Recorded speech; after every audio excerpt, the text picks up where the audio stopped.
سلام به همه شما، خوش آمدین به اولین اپیزود پادکست وایب 15. من امید پارسا هستم و امروز قرار اینجا با هم یک آلبوم خیلی خیلی خاص بررسی کنیم.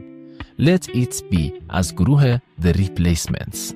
این آلبوم یکی از او دسته آلبومایی بود که در دل تاریخ موسیقی جا خوش کرد و هنوزم بعد از این همه سال تأثیر خود داره. همه میگن آلبوم کهنه نشنوین چون دیگه مثل گذشته جالب نیه، ولی این آلبوم یک رقم بر میگرده و در عین زمان به تو شوک میده، همزمان هم خنده‌داره هم عمیق. آلبوم Let It Be سال 1984 منتشر شد. درست زمانی که گروه داشت از اون روزهای پانکی خشن میامد بیرون و کم کم میرفت به دل آهنگسازی بیشتر و استراکچر احساسی تر. این آلبوم یک تعادل خیلی جالبی داره، نه خیلی پیچیده و نه خیلی ساده، نه خیلی سبک و بیفکر، یک جوری وسط دوتا قرار گرفته. یک مدلی که هم میتونی با او کنار رو بخندی، هم فکر کنی، هم گاهی یک مقدار احساساتی بشی و دلگیر بشی. کاور آلبوم اینا هم خیلی جالبه. 4 نفر روی یک سقف ایستادن، لباسای اینا نه خیلی قشنگه و نه خیلی شیک، بلکه یک حالت معمولی دارن، حالت بیخیالی، انگار فقط دارن به خود میگن که خب حالی از اینجا چی میشه. بیاییم بریم سراغ آهنگا. اولین چیزی که من میبینم I Will Dare هست. این آهنگ مثل یک دعوتنامه میمونه به دنیای جدید، طوری که براتون میگه حالا بیا امتحان کن، هر چیزی ممکنه اتفاق بیفته. خب بعد میریم سراغ آهنگ Androgynous. این آهنگ خیلی لطیفه و در عین حال خیلی عمیقه.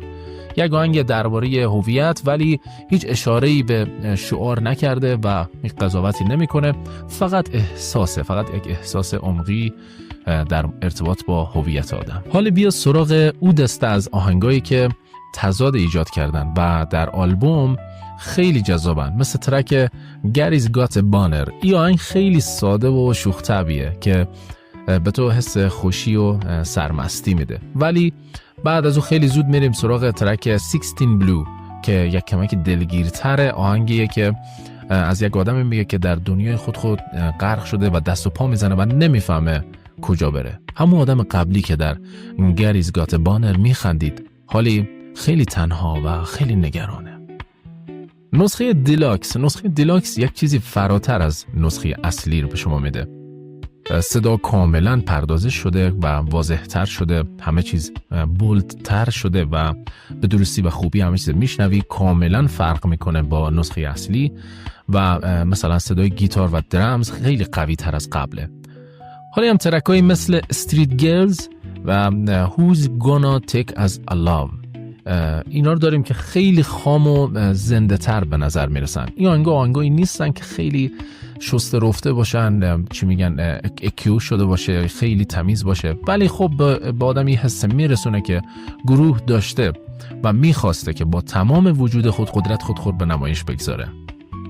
گروه The Replacements همیشه معروف بود که اجراهایی یا گند میزنه یا شاهکار میشه، ولی خب همونطور که میفهمین این لایوا خیلی حس جالبی با آدم بدن، یعنی احساس میکنی که اصلا روح طرف داری لمس میکنی، با اینکه هر چند وقتی خراب میکردن ولی همونطور که گفتم همه چیز زنده‌ایه و میتونی حس کنی که گروه داره کل انرژی خود میگذاره.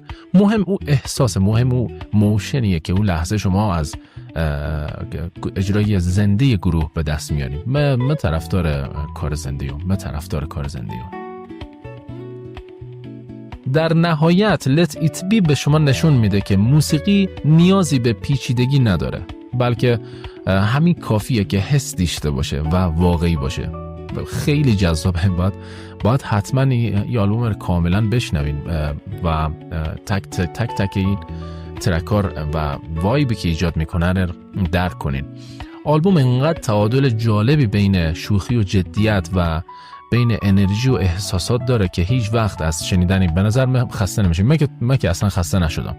از همون اول تا آخر همه چیز جدیده و یک چیز جدیدی به گفتن داره. واقعا دمینو گرم. من خیلی لذت بردم. خب این بود اولین اپیزود از پادکست وایب 15. امیدوارم که از این سفر موسیقیایی با The Replacements لذت برده باشین. اگه شما هم لتیت بیر گوش دادین، دوست دارم بفهمم که چی حسی دارین. حتما برام بنویسین. تا اپیزود بعد مراقب گوشاخو باشین. همیشه موسیقی با تمام وجود بشنوید.